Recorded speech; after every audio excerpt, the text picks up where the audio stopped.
At the Sunday school graduation, I opened the program beneath my daughter's name and found 2 parents listed: my husband, Caleb Ward, and a woman named Dana Ellis.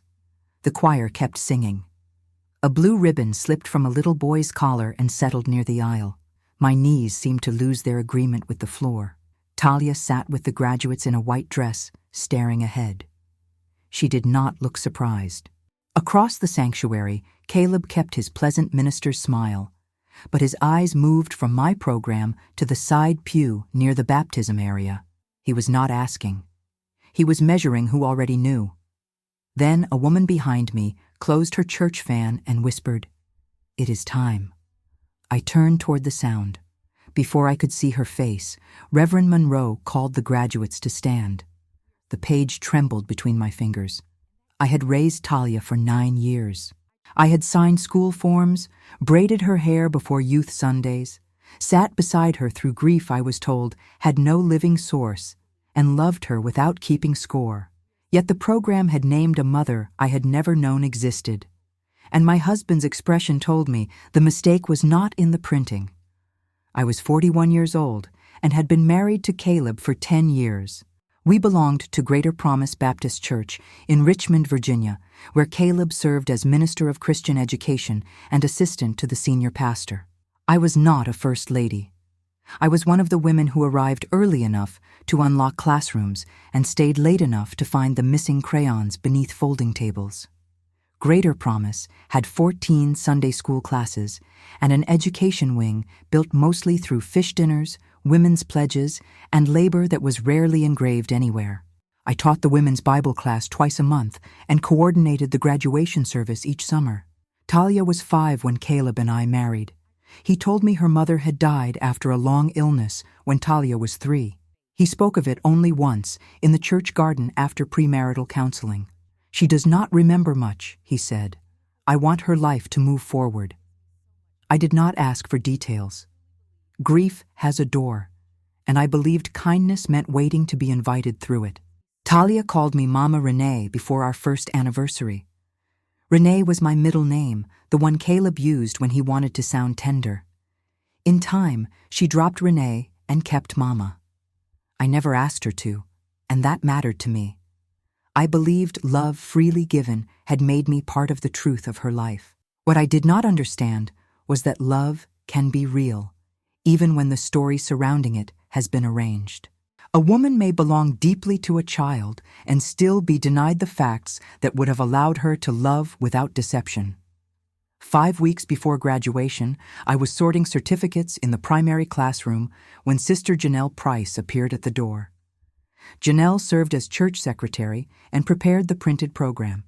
She held Talia's information card in one hand. "Did Talia's parent line change?" she asked. "No." She submitted a correction.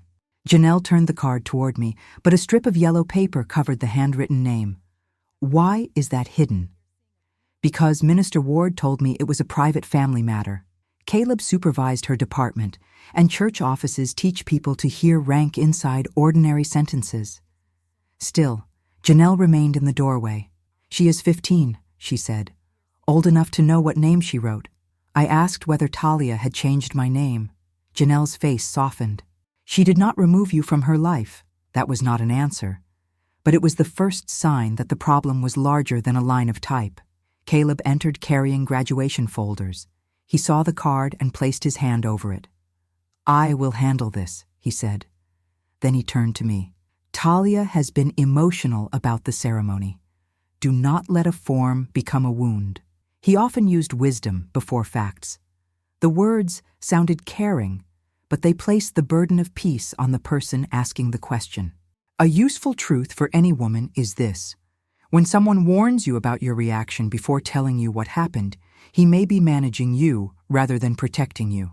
I looked at Caleb's hand over the card. What name did she write? A name connected to an old chapter. Whose chapter? He gathered the folders. Not here. But every important conversation in our marriage had somehow become unsuitable for the place where I asked it. 2 days later, Mother Odessa Grant found me in the church kitchen rinsing communion trays. She was 74, retired from public schools, and known for correcting adults with the same calm voice she once used on children. "You asked Janelle about Talia's form," she said. "I did." Mother Odessa dried one silver tray slowly. "A woman has attended the early service 3 times this year. She sits near the baptism area and leaves before Sunday school." "What woman?" "I do not know her personally, but Talia knows her." My chest tightened. Mother Odessa continued. "The first time, I thought she was a district visitor. The second time, I saw Caleb walk her to the education hallway. The third time, Talia came out of the girls' restroom and embraced her." "Why did no one tell me?" "I am telling you now." It was not enough to erase the delay, but it was honest. Church communities can protect appearance without ever voting to do it. One person assumes a minister has explained. Another calls silence respect. By the time truth reaches the woman most affected, everyone can deny intending to deceive her. That evening, still inside the church, Sister Janelle brought me a sealed copy of Talia's original card. "I kept it because he asked me to replace it without a written correction," she said. "I will not alter a child's record because an adult is uncomfortable." I did not open the envelope. Not yet. I asked Janelle to place it in the locked education file. Years earlier, I would have torn it open. Now, I understood that urgency can return control to the person who created confusion. I needed the truth assembled carefully, where no one could reduce it to my emotion. The next piece came from Sister Rochelle Bennett, Talia's Sunday school teacher. She asked me to sit with her in the small resource room beside the choir loft. Shelves of old hymnals leaned against one wall, their spines faded by years of hands. "Talia wrote an essay for graduation," Rochelle said. "Caleb asked me not to include it." She handed me 3 pages titled, "What It Means to Honor Your Parents." Talia had written about 2 women. One taught her how to pray when she was frightened. The other wrote letters every birthday and waited for permission to see her. One had raised her in public. The other had loved her from a distance arranged by adults. Talia did not name either woman. Her final paragraph said, "Honor cannot mean pretending one mother is dead, so the other mother will stay." Did you ask her what she meant? Yes. She said her father would explain after graduation. The promise sounded familiar. Caleb treated the future like a room where truth could be stored indefinitely. Rochelle folded her hands. I told her she should not carry an adult secret alone. That was the second clear act of care. She had not interrogated Talia or turned the essay into gossip. She had named the burden correctly. I read the pages again. For years, I had called my refusal to ask questions patience. But patience does not require a woman to distrust every signal her own life gives her. Sometimes what we call peace is simply the quiet produced when one person is not allowed enough information to disagree. I asked Rochelle to preserve the essay with the graduation files. Then I went to the sanctuary and sat in the last pew. Through the stained glass, late light crossed the altar in pieces. Clarity did not arrive all at once. It moved across me slowly, touching one fact and then another. The following Sunday, I attended the early service. A woman sat near the baptism area, wearing a gray suit and holding a small Bible with a blue ribbon marker. She looked about my age. Talia entered with the youth ushers, saw her, and paused. The woman did not wave. She simply placed one hand over her heart. Talia did the same. Caleb was at the lectern reading announcements. His voice remained steady, but he skipped one line and had to begin again. After the benediction, the woman left through the education hallway. I followed far enough to see Mother Odessa standing beside her. Mother Odessa looked at me, then at the woman. The woman's eyes filled, but she did not approach. "I will speak when Talia is present," she said. "I will not let another adult decide the order of her truth." Her voice carried no triumph. That mattered. I had imagined that any living woman connected to the story would arrive as a threat. That imagination had been shaped by Caleb's silence. When a man divides women through missing information, each woman can begin fearing the other before either has spoken. "What is your name?" I asked. She looked toward the closed education office door. "You will see it in the program," she said. Talia asked for that much. Then she walked into the fellowship hall, where a district mothers' meeting had begun. I did not follow. The name remained hidden, but the person was no longer an invention. She carried sorrow and a claim she intended to make beside the child, not over her. On Wednesday, Reverend Thomas Monroe, the senior pastor, called a meeting in the church office. Caleb was not present. Janelle, Mother Odessa, Rochelle Bennett, and the church's safeguarding chair, Dr. Denise Holloway, sat around the table. Reverend Monroe opened a folder. "For 9 years," he said, "Minister Ward has requested supervised meetings on church property between Talia and her biological mother." The phrase biological mother landed plainly. I kept my voice level. "He told me she was dead." No one spoke for several seconds. Dr. Holloway explained that the woman had experienced severe depression after Talia's birth and had temporarily lost custody. She completed treatment, maintained employment, and petitioned for regular contact. Caleb resisted formal changes, saying stability required discretion. "He told the church you were fully informed," Dr. Holloway said. Mother Odessa lowered her eyes. "He told some of us the same." I looked around the table. These women had not all known the same facts. Each had been given enough explanation to keep her in a separate corner. Caleb had told the mother that I opposed contact. He had told the church that I approved private visits. He had told me the mother was dead. He had told Talia that both women were too fragile for the whole truth. This was not protection. Protection without consent is control wearing a gentler name. Reverend Monroe said the records would be reviewed after graduation because Talia had asked to complete the ceremony without being removed from the center of her own story. For once, an institution was listening to the child rather than arranging her around adult reputations. I agreed. Graduation morning began before 8 in the fellowship hall.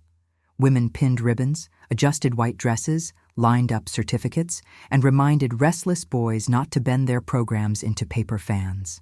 I stood in the women's ministry room while Sister Rochelle fastened Talia's pearl collar. Talia looked at me through the mirror. "Are you angry with me?" "No." "Are you leaving me?" The question reached the place Caleb's deception had injured most. I knelt beside her. "You are not responsible for what adults hid. My love for you is not a contract that disappears when another truth enters the room." She began to cry quietly. I held her without asking her to choose. Mother Odessa brought a plate of fruit and biscuits and sat near the door so no curious person could enter. Janelle placed the final program on the table but did not open it for me. Dr. Holloway confirmed that the side pew had been reserved for Talia's biological mother and a counselor. 3 women offered nourishment, privacy, and practical safety. Talia wiped her face. I asked them to print her name. "Why now?" "Because graduation means you are ready for the next lesson." I almost smiled. Then she said, "Daddy told me the truth last year. He made me promise to wait until he found the right time. A child should not be used as the storage place for an adult's unfinished courage." I told her that. The sanctuary doors opened. Morning light rested on the aisle, and the white flowers at the altar looked perfect from a distance. Up close, one blossom had begun to brown at the edge. Appearances rarely fail all at once. They reveal where they have been fading. The children's choir was singing when I opened the program. Under Talia Ward, the line read, "Parents, Minister Caleb Ward, Dana Ellis, and Mrs. Ward." Talia had asked for all 3 names to appear without rank or explanation, so no adult could turn motherhood into ownership. Dana Ellis. That was the name I had never known. A ribbon fell near the aisle. My knees weakened. Behind me, a fan closed. "It is time," Mother Odessa whispered. Reverend Monroe called the graduates to stand. Talia walked to the lectern carrying her essay. Caleb rose from the minister's row. "That reflection was not approved," he said. Reverend Monroe did not raise his voice. "It was approved by the Education Committee this morning." Caleb looked toward me. For the first time, he seemed to understand that the room was no longer organized around what he had told each person privately. Talia read. She spoke of the mother who packed lunches, prayed beside her, and taught her to serve without disappearing. Then she spoke of Dana, who had written letters, attended early services, and waited outside rooms where other people decided whether her presence was safe. Dana stood in the side pew. She faced Talia. "I am here," she said. Talia stepped down from the lectern and held out both hands. Dana took one. I took the other. The sanctuary became completely still. No one applauded. Some truths are too costly for celebration. They need witness, not noise. I looked at Caleb. "You told me she was dead." He swallowed. "I believed I was protecting Talia. You protected your authority to decide what every woman could know. No answer could make the years smaller, and I did not ask for one." After the service, Reverend Monroe asked the congregation to leave the sanctuary quietly. The Education Council, deacons, Safeguarding Committee, and the women directly involved remained. Caleb submitted his resignation as Minister of Christian Education and Pastoral Family Counselor before the meeting began. It was accepted without requiring women to prove their pain again. The records showed that he had misrepresented Dana's status, used church rooms under false explanations, instructed staff to alter documents, and pressured Talia to keep the arrangement intact. He had not created a second family. He had created 3 separate realities and appointed himself the only person allowed to move between them. That kind of deception can look orderly for years because the person managing it calls every boundary disruption. The church required an outside review of child safeguarding practices. No minister could privately control family access, records, or supervised visits again. Talia's counseling would continue, with both mothers invited according to her needs. Caleb asked to speak with me in the sanctuary. I declined. Not every truth requires an immediate marital conversation. Sometimes the most useful boundary is refusing to enter another room where the person who deceived you expects to lead the explanation. I requested that communication remain in writing and pass through our counselor at the church's family support office. The women around the table did not urge forgiveness before safety. That restraint was also care. In the months that followed, Greater Promise changed. Janelle created a written correction policy for all education records. Dr. Holloway trained ministry leaders on informed consent, custody boundaries, and the difference between confidentiality and secrecy. Mother Odessa began a monthly circle in the women's ministry room for women carrying complicated family truths. She never used my story as an announcement. Dana and I met with Talia in the church garden, always with the counselor nearby at first.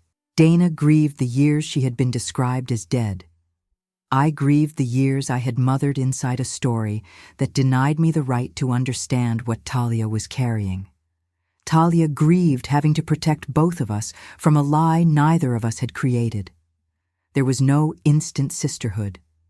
There was only something more honest. Respect built through clear sentences, kept appointments, and permission to have different pain.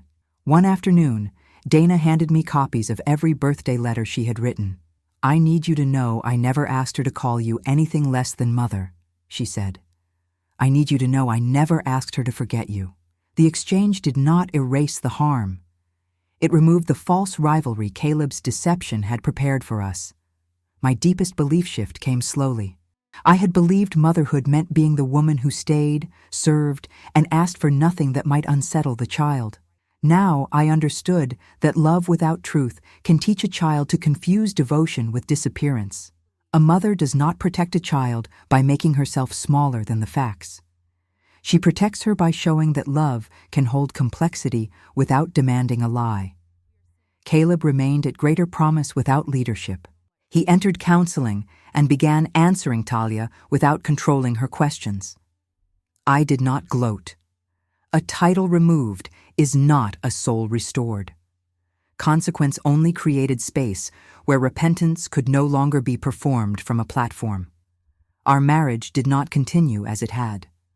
I separated from Caleb and refused to set a deadline for reconciliation. Forgiveness, I learned, can release hatred without restoring access. Peace can exist before a marriage is repaired. Sometimes peace is the first honest room a woman has occupied in years. The graduation program remained in Talia's keepsake box at church, beside her certificate and essay. We did not reprint it. The awkward parent line was the first public sentence that refused to erase either woman. When I look at it now, I do not see a stranger replacing me. I see a child released from an adult arrangement. I see Dana standing without apology. And I see a church choosing, however late, to protect people more carefully than appearance. Psalm 82 verse 3 says, "Defend the poor and fatherless. Do justice to the afflicted and needy." Justice is also correcting the record while the wounded are still present to read it. Truth does not make a faithful woman less loving. A boundary does not make her less Christian. Forgiveness does not require her to return to confusion. And dignity is not found in being the only name on the page. It is found in knowing that love never needed another woman to disappear. This space is for women who have carried family peace by holding facts they were never allowed to name. If part of this story feels familiar, share only what feels safe in the comments. Your words may remind another woman that the truth can widen a family without erasing her place in it.